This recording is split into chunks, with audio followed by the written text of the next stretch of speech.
Kung walang lakas ng loob si Wilfred para idemanda ka, kami ni Carol meron. Kami ang magdidemanda sa'yo at magpapakulong sa'yo. Saan kayo pala talaga? Amber, I'm just here for questioning. Hindi ko man masabi na ikaw mismo ang pumatay kay Joy. Pero nakita ko lahat ng kasamaan mo. You manipulated Amber laban kay Carol. Siniraan si Wilfred at ginulo yung pamilya nila. Lies! Eh yung kay Mang Dolpo. Yung binayaran natin siya para wag nang tumistigo para ipagtanggol si Carol habang siya yung nililitis. Shut up! Kaya pala pinilit mo akong ipakilala sa'yo si Domingo. Yung naging kasabwat mo para mapainom kay Carol yung bote para malaglag yung anak niya. You killed my child? Siguraduhin mong totoo lahat ng sinasabi mo. Dahil kapag napatunayan ko na yung babaeng yan ang pumatay kay Joy at sa anak ko, hindi ko uurungan si Ronnie. Lalaban ako hanggang dulo! Hindi mawawala, hindi mababago, na ang alam ko lang ay magmahal sa'yo. Miss Pineda, para malinaw lang sa record, nasaan ka nung June 30, 2016? Araw na namatay si Mrs. Jocelyn Santos. Nasa Kalinawan Beach Resort ka ba nung June 30, 2016? Hindi ako naka-check-in doon. May hawak po kaming larawan. Galing ito kay Mr. Dennis Galve. Nakita ito sa social media mo. Nakita na nandoon ka mismo sa beach resort. Mas mainam siguro kung ikaw na lang mismo ang magsabi sa amin.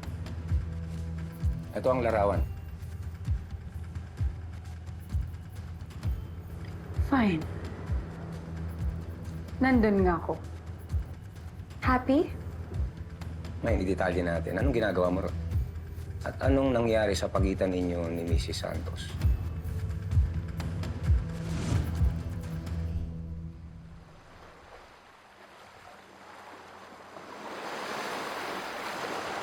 Ronnie? Is that you? Joy!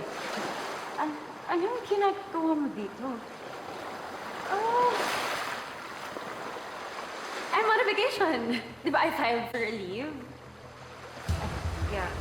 Eh, ikaw, anong ginagawa mo dito?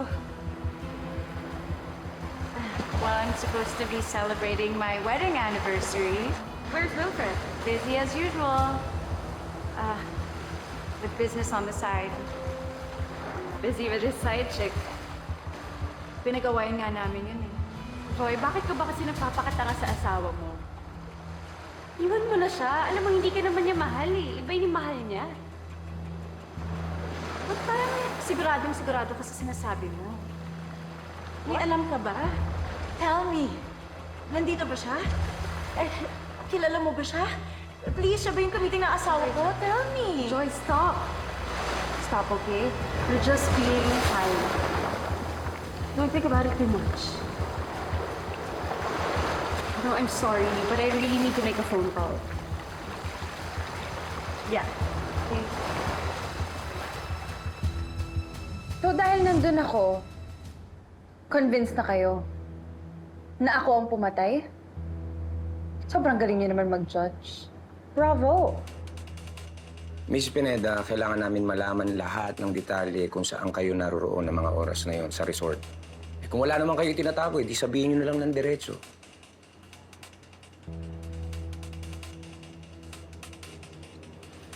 Put this on record, officer. Veronica Pineda is invoking her right to silence. Shut up mode na. No more answers until my lawyer gets here or tells me otherwise. May inutusan si Ronnie. Alam ko yun. Dahil ako naghanap kay Domingo. Alam mo ba to, Wilfred? Carol, wala akong alam dyan. Hindi ko papalagpasin to. Patong-patong na ang kasalanan sa akin ni Ronnie. Ilang taon ako nabuhay ng may guilt. Ako yung nagdusa, yung pala siya yung salarin. Ngayon dahil sa kabit mo, pati baby ko nawala. Carol, Anak natin. Carol, huwag mo ibutong lahat sa akin. Bakit hindi, ha? Dahil pinatulan mo si Ronnie. Binigyan mo siya ng karapatan na sirain ang buhay mo. Kaya pati buhay ko nadamay. Bakit hindi mo wala naisip, Wilfred, na pwedeng may kinalaman siya sa pagkamatay ni Joy, ha? Uy, sasabihin ko sa'yo kung bakit. Kasi ayaw mo madumihan yung pangalan mo. Pinabayaan mo si Ronnie. Pinalagpas mo yun. Para na naman sa sarili mo. Bakit ba lagi-lagi na lang sarili mo lang yung iniisip mo?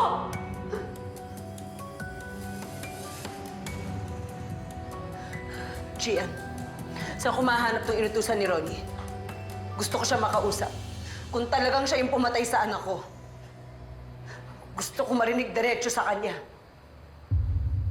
Miss Pineda, kung wala naman kayong dapat ikabahala, sagutin niyo na lang ako ng diretso. Ilang beses na rin kami nagtatanong sa inyo. Kanina pa tayo rito eh. Kung nandoon kayo sa resort, ano naman magiging alibay ninyo nung kinagabihan niyo? Excuse me. My client will not answer any further. She is invoking her right to remain silent. Unless meron kayong warrant of arrest o sapat na ebidensya, alam niyo rin na hindi niyo siya pwedeng i-detain. Goodbye, officer.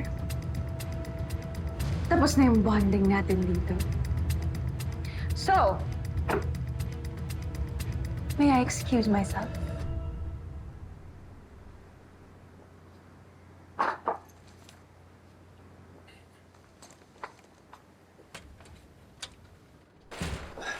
Carol, uminom ka muna. Salamat. Kanina pa tayo dito eh. Kumuha na rin kayo.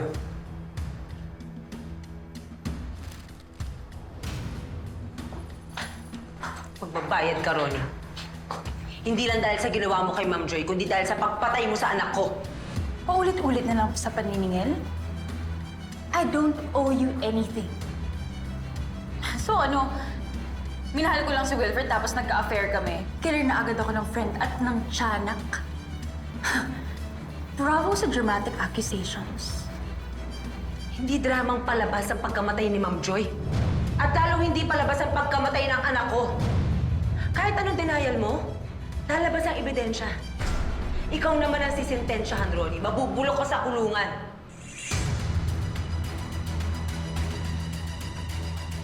Lahat na lang talaga isisisi niyo sa akin, no? Ako yung nagmahal sa iniwang pamilya ni Joy. Kay Amber tsaka kay Wilfred. Tumigil ka na, Tita Ronnie. Ginamit mo ko. Pati si Dad. No. No, sweetheart. Hindi kita ginamit. Minahal kita. Mas higit pa kaysa dito sa babaeng to at sa biological mother mong who knows kung anong ginawang kalokohan kaya napatay. My God, Ronnie. You don't say those things sa isang taong namatay. Lalo pat ikaw ang suspect. Bakit? Ako lang ba yung may intrusive thoughts dito na baka she deserves it? Shut up! Shut up! Shut up! Huwag mong idadama yung mga sa kasamaan mo. Hindi ka tita. Hindi ka tao. Halimaw ka! Do not engage further. We're leaving.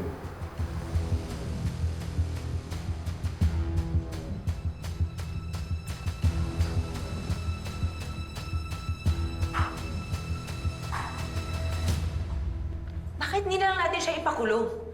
Bakit hayaan natin siyang umalis? Well, may affidavit sa sila Wilfred and Gian, pero trabaho ng prosecutor ang magsuri kung sapat na yon. Kapag may nakita sila na probable cause, dun pa lang sila pwede maghain ng warrant of arrest. You should know, Carol. Yan din yung pinagdaanan mo nun. So kahit mag-file kami ng panibagong complaint, hindi automatic ang pagkulong niya? 10 taon, Wilfred. Pinili mong pagtakpan ng kabit mo kaysa ipaglaban ng hustisya ng asawa mo.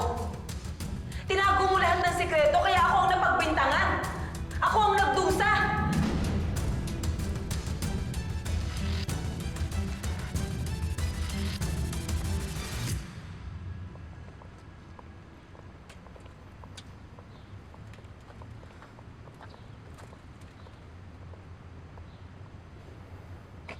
Kung mapaprove nga ng police at sa court na si Tita Ronnie ang pumatay kay Mom, At sa baby niyo, Tita Carol. Aalamin ko lahat ng detalye. Papakulong natin si Ronnie sa ginawa niya sa mami mo at sa anak ko. Pangako ko yan, Amber. Sisingilin natin si Ronnie. Pero, alam mo, importante ngayon, umuwi ka na muna. Pahinga.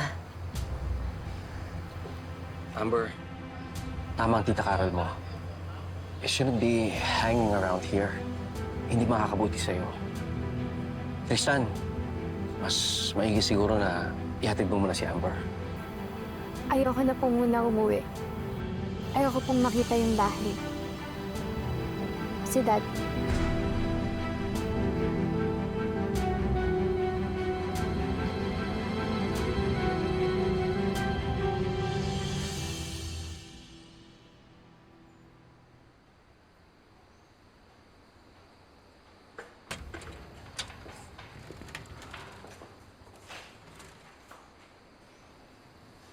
Napapadala sa ata pagsama mo kay Carol, ha? Hindi ka ba napapagod? Lagi kang kasama sa lahat ng laban. I'm there because she needs someone she can rely on.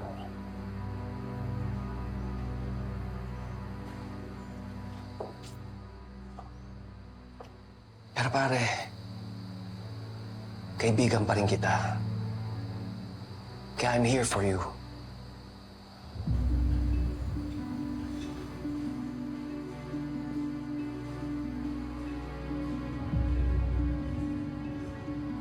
Bulag ba talaga ako? Bakit hindi ko naisip na pwedeng ang si Ronnie? Matagal ko na kayong kaibigan ni Ronnie. Matagal ko na kayong kilala. Kaya, hindi ko maisip na si Ronnie killer. Pero sorry ha, nung lumabas yung affair ninyo, automatic, dapat suspect siya. Kinakatakot ko. Pati ako napapaisip na may kinalaman si Ronnie sa pagkamatay ni Joy. And I chose to look away. And now, kung siya nga ang dahilan sa pagkawala ng pangalawang anak namin ni Carol, pare, paano ko mapapatawad ang sarili ko? I won't lie. Hindi magiging madali ang lahat. Pero pag lumabas ang totoo, ano man ang hatol, you'll have to face it. Still, nandirito pa rin ako bilang kaibigan mo. Pero sana pare, huwag mong kakalimutan. May laban din si Carol. At hindi ako titigil na suportahan siya.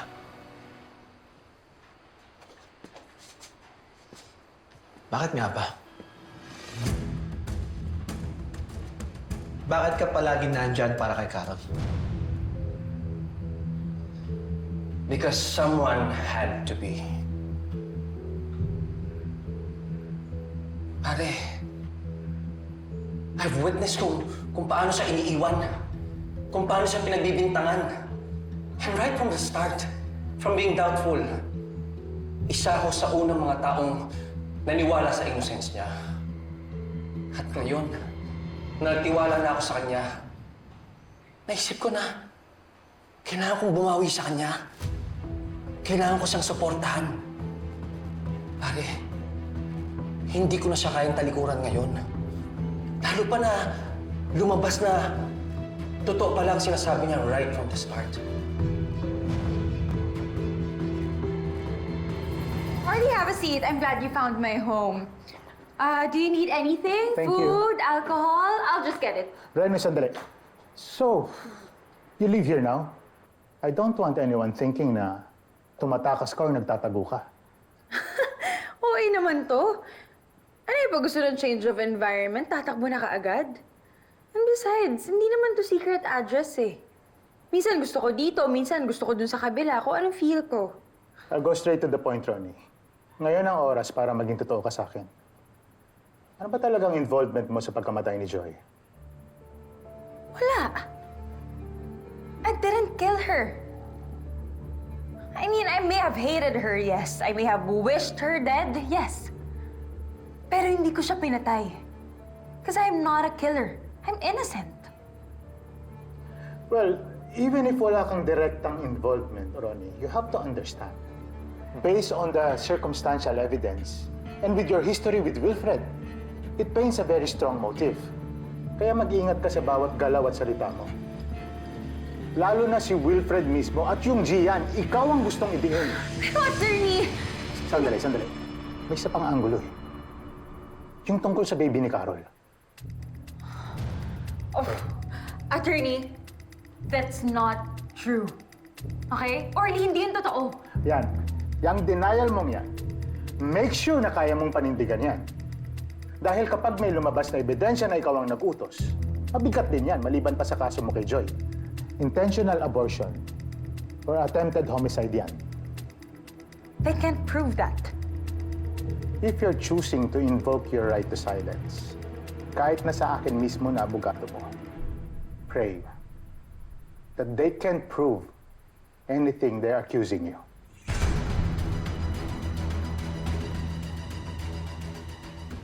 Nasa loob na ba yung Domingo? Yes. And based sa complaint natin, pwede natin kasuhan si Ronnie. Intentional abortion under Article 256 or even attempted homicide.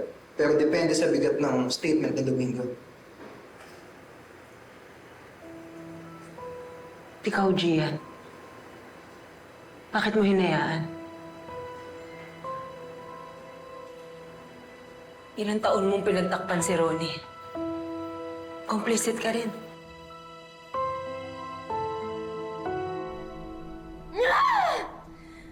Orly! Bakit naman nila naisipang mag-multiple case bonanza sa akin? Alam mo kung may kinalaman ako sa miscarriage na yun, edi sana lumabas sa medical records. Dinala pa nga si Carol sa ospital eh. Si Wilfred pa yung nagdala. Walang sinabi yung ospital, wala. Kasi nga, hindi ko pinatuloy. We will fight that angle. Pero ang malaki mong problema, si Joy, that case is strong. At lalo na yung Gian, he is the key witness. Halos lahat ata ng kaso laban sa'yo, nandoon yung pangalan niya. Wait. Si Gian? Yes. Orly, kakonsyaba ko siya. He should go down with me. Alam ko. Kasalanan ko rin. Nabulag ako sa pagmamanipula niya at sa sarili kong kahinaan. Pero ngayon, Carol, I swear I'm done.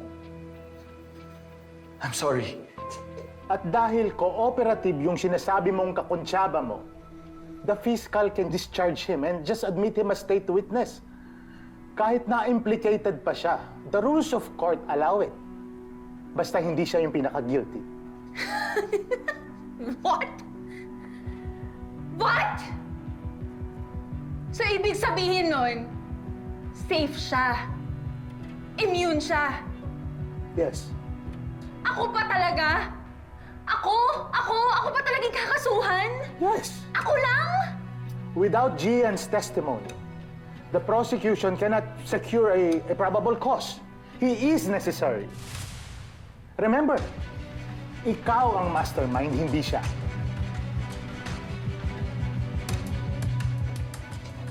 Amber, hindi ka umuwi kagabi. Akala ko,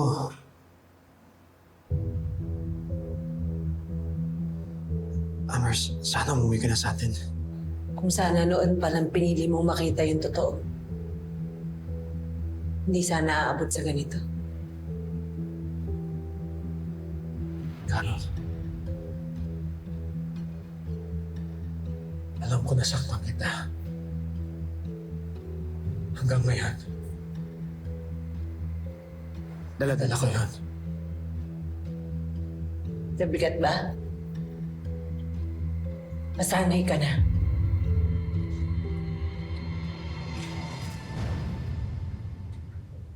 Ikaw ba si Domingo Ilagan? Let's wait for the written affidavit. Sagutin mo ko. Ikaw ba yung inutusan ni Ronnie para pumatay sa anak ko? Opo, ma'am.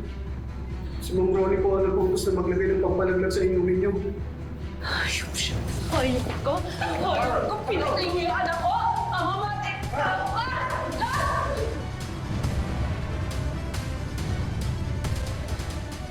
Inutusan lang po ako, ma'am. Ako lang po ang nagbigay sa kontak ko sa selda kung saan kayo nakakulong noon. Pero sila na po ang naghahalo noon. Maniwala po kayo, ma'am. Bawat araw, bawat oras, binabagabag ako ng konsensya ko. Hindi ko lang alam ang gagawin. Di mo alam, wala ka nagawa, pumayag ka! At dahil sa ginawa mo, namatay yung anak ko! Mamatay to! Mamatay to! Mamatay to! Carol, calm down! Carol, calm down! Excuse me po.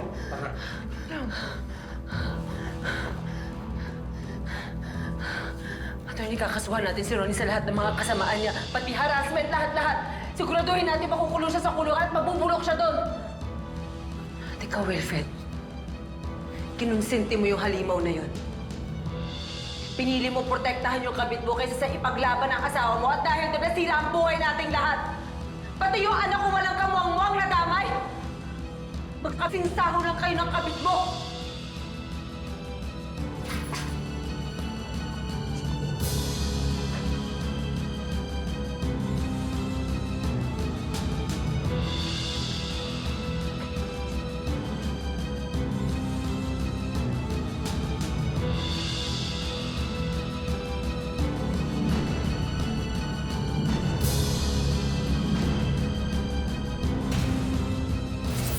Maging convicted man si Tita Ronnie o hindi, isa lang ang hindi magbabago.